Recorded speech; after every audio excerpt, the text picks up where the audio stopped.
23 अगस्त 2023 को दुनिया की हिस्ट्री में हमेशा याद रखा जाएगा, क्योंकि इस दिन भारत दुनिया का वो वाहिद मुल्क बन गया जिसने चांद के साउथ पोल पर सक्सेसफुल लैंडिंग की। मगर ऐसा कैसे मुमकिन हुआ और चांद के साउथ पोल पर जाने का आखिर क्या मकसद हो सकता है?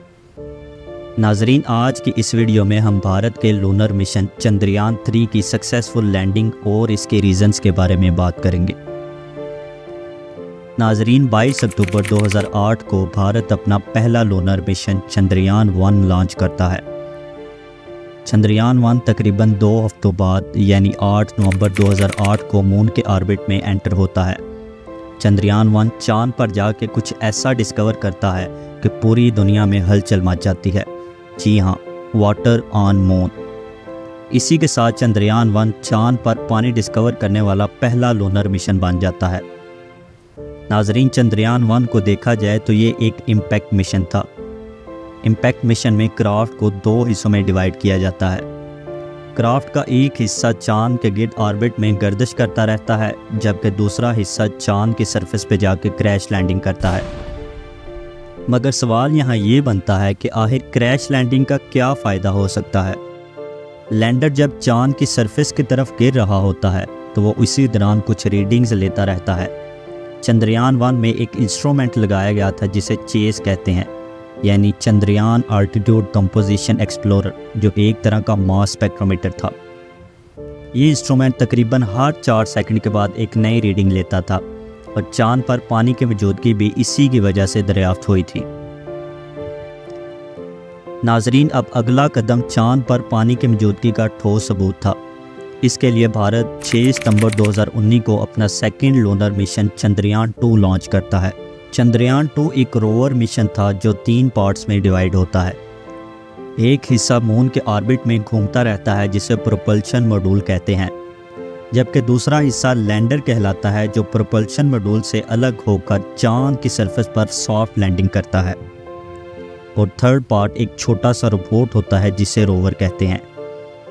नाजरीन, रोवर का काम लैंडर से कुछ फासले पर मौजूद चीज़ों का जायज़ा लेना होता है, जिसमें चांद की सरफेस डस्ट और एटमॉस्फेयर वगैरह शामिल होते हैं।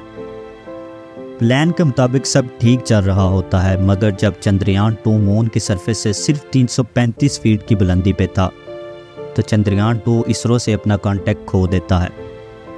चंद्रयान 2 सॉफ्ट लैंडिंग के बजाय क्रैश लैंड कर जाता है।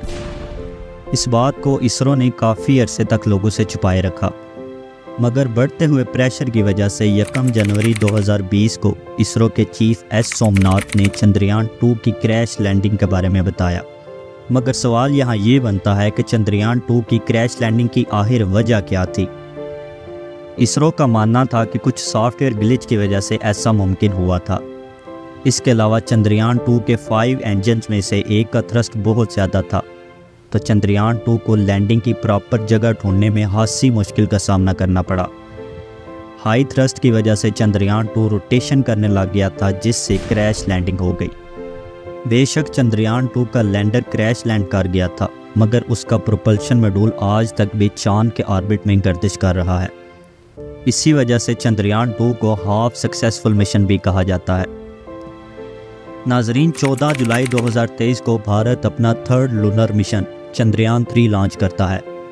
चंद्रयान 3 23 अगस्त 2023 को चांद की सरफेस पर लैंड होकर लूनर साउथ पोल पर पहुंचने वाला दुनिया का सबसे पहला मून मिशन बन जाता है।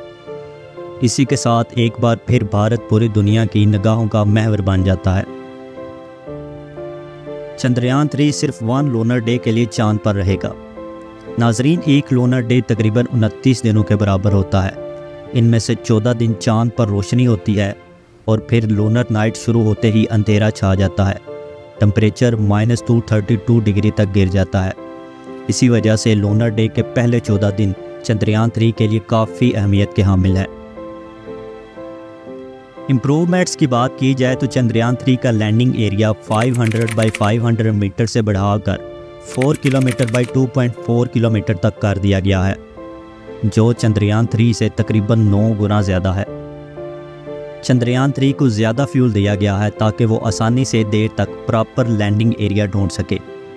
इसके अलावा सॉफ्टवेयर्स को अपडेट किया गया है ताकि चंद्रयान 3 की रोटेशन को बआसानी कंट्रोल किया जा सके। चंद्रयान 3 चंद्रयान 2 की तरह 3 हिस्सों पर मुश्तमिल है, यानी प्रोपल्शन मॉड्यूल, विक्रम लैंडर और प्रज्ञान रोवर। कुल तकरीबन 7 पेलोड्स चंद्रयान 3 पर लगाए गए हैं, जिनमें से एक पेलोड प्रोपल्शन मॉड्यूल पर, 4 विक्रम लैंडर और बाकी के 2 पेलोड रोवर में इंसर्ट किए गए हैं। प्रोपल्शन मॉड्यूल पर शेप नाम का एक पेलोड लगाया गया है, यानी स्पेक्ट्रोपोलैरिमीट्री ऑफ हैबिटेबल प्लैनेट अर्थ। नाजरीन, ये मॉड्यूल स्पेस में मौजूद छोटे छोटे सियारों को तलाश करके इनके बारे में इंफॉर्मेशन कलेक्ट करने की कोशिश करेगा। विक्रम लैंडर के 4 पेलोड्स में से एक पेलोड यानी LRA नासा की तरफ से इसरो को दिया गया है। ये पेलोड लेज़र बीम के ज़रिए चांद से अर्थ का फासला कैलकुलेट करने की कोशिश करेगा। बाकी के तमाम पेलोड्स मून की सरफेस डस्ट और इसके एटमॉस्फेयर को एनालाइज करके मून के एटमॉस्फेयर में मौजूद पार्टिकल्स को स्टडी करने की कोशिश करेंगे। ये तमाम पेलोड्स फ्यूचर में चांद पर ह्यूमन कॉलोनीज़ वगैरह बनाने में काफ़ी मददगार साबित होंगे। मज़ीद इन पेलोड्स की मदद से चांद पर अवेलेबल मटेरियल्स का पता लगाया जाएगा ताकि फ्यूचर में ज़मीन से कम मटेरियल चांद पर लाया जाए। नाजरीन, चंद्रयान 3 की कॉस्ट के बारे में बात की जाए तो ये सिर्फ $75 मिलियन है, जो तकरीबन 615 करोड़ बनती है।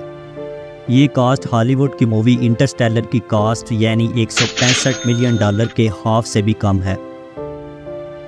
चंद्रयान 3 सिर्फ भारत नहीं बल्कि पूरी दुनिया के लिए बेहतर फ्यूचर की तरफ एक सक्सेसफुल स्टेप है। नाजरीन, उम्मीद है आज की वीडियो भी आपको ज़रूर पसंद आई होगी। तो मिलते हैं अगली शानदार वीडियो में, तब तक के लिए जुड़े रहिए इनसाइटिफाई स्फीयर से।